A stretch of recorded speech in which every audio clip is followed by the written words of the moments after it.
juga sama nanti ya. Tolong nanti kawan-kawan semua ketika saya bilang jemaah ya, yang kompak suaranya. Ya, siap? Iya. Jemaah. Oh, jemaah. Alhamdulillah. Alhamdulillah. Ya, terima kasih. Baiklah, untuk bagian moderasi, di sini ada hal yang positif dan juga ada konsekuensi yang negatif. Pertama, saya akan menjelaskan tentang hasil positifnya terlebih dahulu.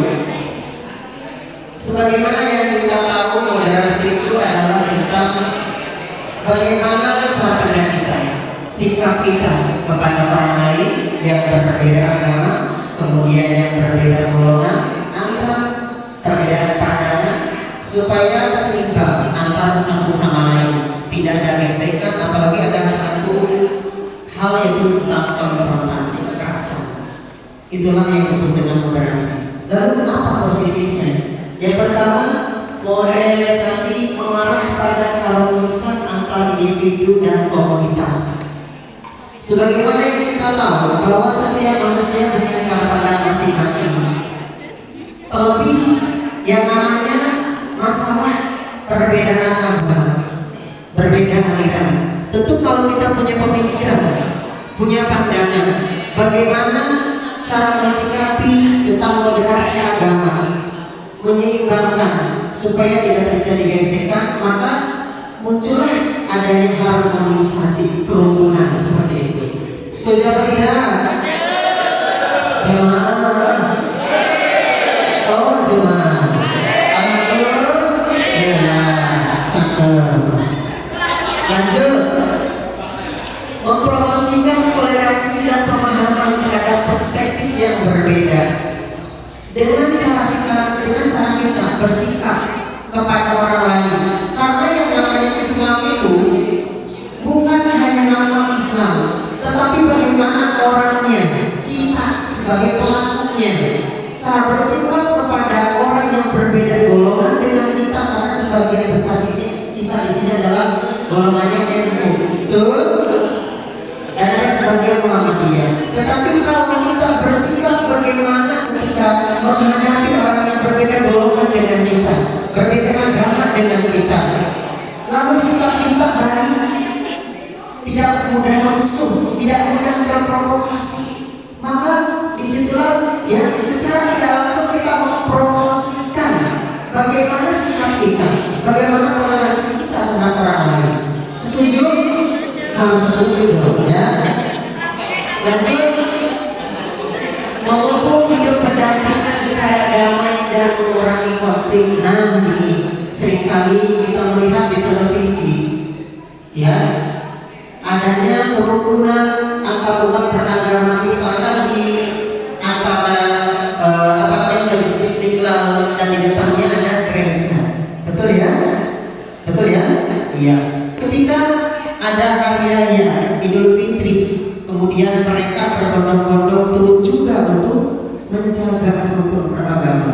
Begitupun sebaliknya, ketika terjadi adanya hari raya umat Nasrani, umat Islam pun turut menjaga di situ. Dan itulah adanya kerukunan, harmonisasi, kedamaian, kemudian dan mengurangi adanya konflik. Ya, untuk selanjutnya ya dijelaskan oleh teman saya kepada Bapak Web, kami persilakan.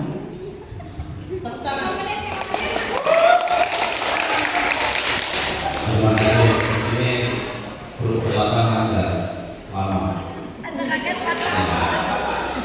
Main untuk istirahat sama narasumbernya.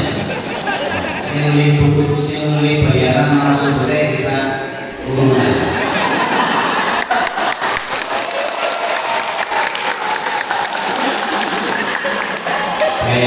Tadi itu hasil positif dari moderasi. Moderasi dengan modernisasi ya. Moderasi berbeda dengan modernisasi. Saya kira sudah paham, bisa membedakan antara modernisasi dengan moderasi. Moderat. Ketika kita terlalu fokus terhadap yang namanya gerakan moderasi, tentu tentunya ada konsekuensi negatif. Yang pertama, moderasi yang berlebihan, over. Moderasi yang over itu dapat menyebabkan kepasifan dan kurang inisiatif. Jadi terlalu moderasi, mau ke kiri mau salah, mau ke kanan mau kebenaran. Jadi kita berusaha semaksimal untuk berusaha lunak. Ya, ada orang yang terlalu kiri, ya nggak apa-apa, kita selalu jadi. Orang yang terlalu kanan, ya kita selalu jadi. Kita bergauli, tidak perlu kita antipati terhadap mereka. Kalau kita terlalu moderat, jadi kita menjadi pasif, mandiri sedikit tengah-tengah, nggak bisa kemana-mana. Itu konsekuensinya. Kemudian konsekuensi yang kedua, beberapa orang mungkin melihat moderasi sebagai kompromi terhadap nilai-nilai atau prinsip, padahal bukan ya, padahal bukan itu tujuannya. Kemudian yang ketiga, mencapai keseimbangan dalam jumlah sedang dapat menjadi tantangan bagi sebagian individu. Terlalu sedang-sedang saja juga kita repot. Kadang kita harus kencang, kadang kita harus kendor. Jadi tidak terlalu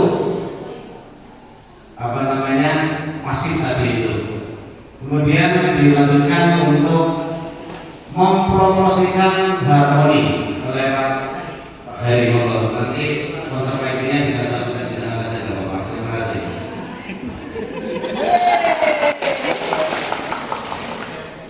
Ya, saya akan melanjutkan tentang manfaat dari moderasi. Setelah kita lihat tadi sudah disampaikan oleh Bapak Ahmad Jainuddi tentang hasil positif ada beberapa, dan juga tentang konsekuensi yang akan diterima jika hal tersebut itu berlebihan, juga telah disampaikan oleh Bapak Herun. Nah, sekarang tentang mempromosikan harmoni. Jadi untuk manfaat moderasi itu ada mempromosikan harmoni. Artinya adalah menurut saya dalam mempromosikan tentang keselarasan atau keseimbangan. Mempromosikan harmoni. Nah, salah